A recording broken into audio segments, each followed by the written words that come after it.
And if I might take one liberty to just say, I've obviously been in the place of the daughter of George, 6-year-old left without her daddy, who was killed senselessly, as my father was assassinated senselessly. It sent me on a journey of anger.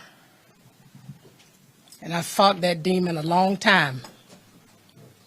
And this is a moment where people are feeling a lot of stuff right now and are fed up. And as I stand in this moment and I look at my journey, I have to make an appeal to my brothers and sisters, because I realize that the only way to get constructive change is through nonviolent means. You know, a lot of people have been using my father's words. Sometimes I get a little upset when people do that and co-opt those words and take them out of context. But I realize that he gave his life to this nation. He was a son of this state and of this city, born on the soils of this city, on Auburn Avenue. But he said to us, riots are the language of the unheard. And the part we often miss when people use it is the part about the unheard. This is a time when we all have to listen. We have to listen to the cries that are coming out of the hearts and the souls of my young brothers and sisters and all of the others that are in the streets of America right now and in our city.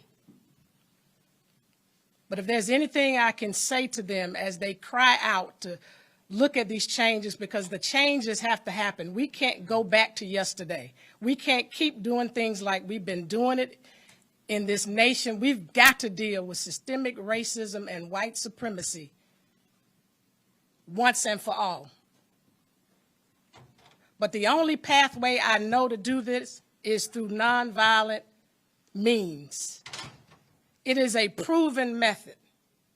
It did not fail my father and them. As many people who think it failed, it did not fail them, because one thing about it is when you really understand it and really practice it, it brings about the results. So right now it's about what is the end goal. The end goal is we want change and we want it now. But change never comes through violence. It is not a solution. Violence, in fact, creates more problems.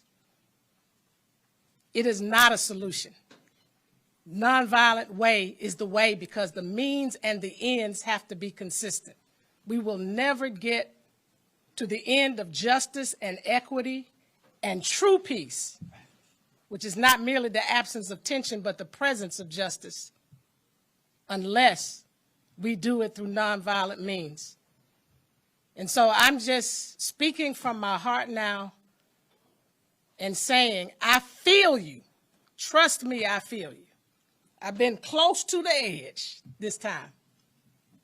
But I can't go back to all that I felt inside and the rage that was inside that wanted me to destroy people and destroy lives as Martin Luther King's daughter.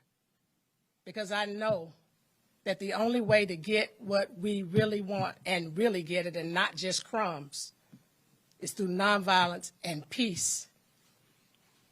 And so please, let's stay focused in that way. And remember, everybody is not on the same page. There are people who would try to incite a race war in this country. Let's not fall into their hands and into their trap. There's another way.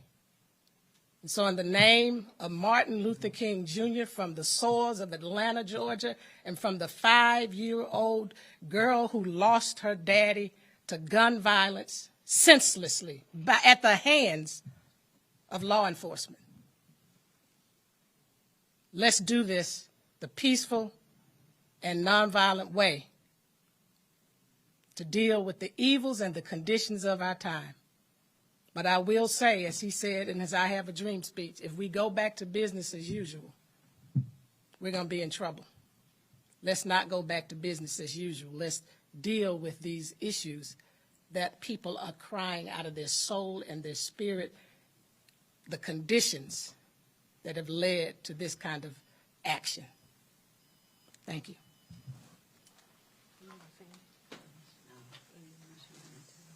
We've been joined also by Derek Bowles.